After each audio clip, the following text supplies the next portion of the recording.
ठीक है। करे कि लघुत्तम समापवर्तक, जिसकी इंग्लिश होती है लोवेस्ट कॉमन मल्टीपल। ठीक है, तो करे कि लघुत्तम समापवर्तक कहते किसको हैं? तो लघुत्तम समापवर्तक का होता है कि वो छोटी संख्या है, ठीक है, जो दो या दो से अधिक संख्याओं से पूर्ण रूप से विभाजित हो जाती है। ठीक है, तो यह याद रखना कि एक संख्या का लघुत्तम समापवर्तक नहीं होता है। ठीक है, उसके लिए कम से कम दो संख्याएं होनी चाहिए। दो से अधिक कितना हो जाए, दो से कम नहीं होने चाहिए। ठीक है, तो इसकी परिभाषा के अनुसार पहले देख लो, करे कि वो छोटी संख्या है। यह छोटी कहाँ बस गया है और यह छोटी क्यों होता है? क्योंकि यह अपने श्रेणी क्रम में सबसे छोटा होता है। जैसे मान लो हम संख्या ले रहे हैं, पर है कि 30 और 40, इसका एलसीएम निकालना है। तो एलसीएम दो विधि से निकाला जाता है। एक होता है अभाज्य गुणनखंड विधि और दूसरा होता है भाग विधि। ठीक है, तो अभाज्य गुणनखंड विधि से बता रहे हैं पहले कि अभाज्य गुणनखंड विधि से कैसे होगा। तो अभाज्य गुणनखंड विधि में जो भी संख्या दिया रहता है उसका गुणनखंड करके हम लिख देंगे। ठीक है, जैसे 30 दिया हुआ है तो हो जाएगा 2 गुणे 3 गुणे 5, 2 3 6 25 30। उसके बाद 40 का करना है। ठीक है, तो इसका गुणनखंड कर लेंगे, हो जाएगा 2 दूना 4, 4 दूना 8, 8 25 40। ठीक है, दोनों का गुणनखंड कर लिए।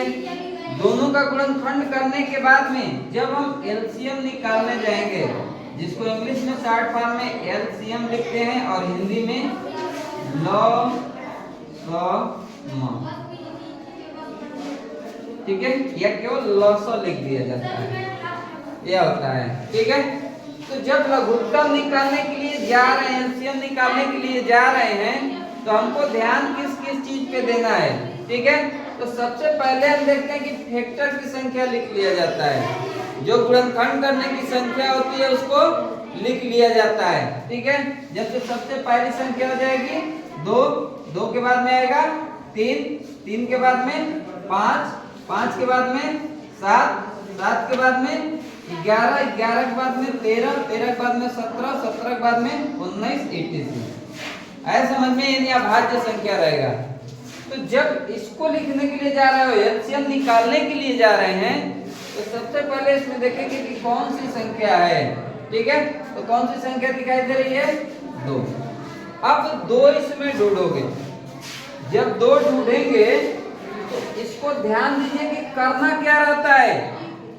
पहले दोनों में देखेंगे कि दोनों में है कि नहीं है। ठीक है, तो दोनों में हमको दिखाई दे दिया ना।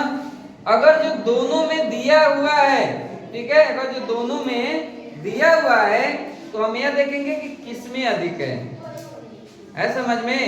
जब दोनों में दिया रहेगा तो देखेंगे कि किसमें अधिक है। तो मान लो हम ऊपर वाले में देख रहे हैं कि 1 2 दिया हुआ है, तो नीचे वाले में भी 1 2 दिया हुआ है, इसके बाजू 1 2 3 2 दिया हुआ है ना। ठीक है, तो जिसमें अधिक होता है उसका सारा वो संख्या लिख लोगे। ठीक है, तो इसमें 3 2 दिया हुआ है ना, या 3 2 उतार लोगे यहाँ पे, 2 गुणे 2 गुणे 2 हो गया। अब 2 नहीं देखेंगे, ऊपर वाले को हम नहीं ध्यान देंगे। ठीक है, क्योंकि नीचे वाले में अधिक है, इसलिए नीचे वाले का सारा 2 हम क्या किए, लिख लिए। ठीक है, अब 2 के बाद में देखेंगे कौन सी संख्या से विभाज्य होता है, तो कौन सी संख्या होनी चाहिए? 3। अब 3 देखेंगे क्या 3 दोनों में है, तो देख रहे हैं तो 3 से क्या है, ऊपर वाले में है, नीचे वाले में 3 नहीं है। तो जब नीचे वाले में 3 नहीं है, केवल ऊपर वाले में है ना, जितना 3 ऊपर वाले में रहेगा टोटल लिख लोगे। है समझ में, वो मिले या ना मिले हमको उससे मतलब नहीं है। अगर जो मिलेगा तब हम यह ध्यान देंगे कि किसमें अधिक है।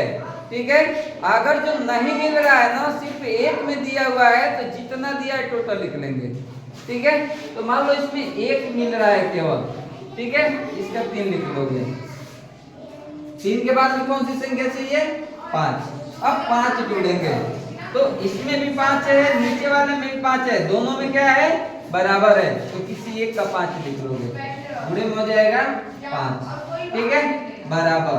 अब इसका गुणा कर लीजिए, 2 दूना 4, 4 दूना 8, 8 तरीके 24, 24 पचे 120, ठीक है। इसका एलसीएम कितना हो गया 120। एलसीएम हमारा सही है कि गलत है, या इसकी परिभाषा जो दिया हुआ है क्या कह रहा है, कह रहा है कि वह छोटी संख्या है। तो चलिए इसके बारे में अभी बताएंगे, ठीक है। कह रहा है कि जो 2 या 2 से अधिक संख्याओं से पूर्ण रूप से विभाजित हो जाती है। अब हम इन दोनों संख्याओं से भाग दे करके देखेंगे कि ये संख्या पूर्ण से विभाजित हो जा रही है कि नहीं हो जा रही है। अगर जो नहीं हुई, ठीक है, तो वह उसका एलसीएम नहीं हो सकता है, ठीक है। भाग दीजिए, हो जाएगा 120 भागा 30, पहले 30 है, ठीक है, 3 चौको 12, 30 चौको हो जाएगा 120।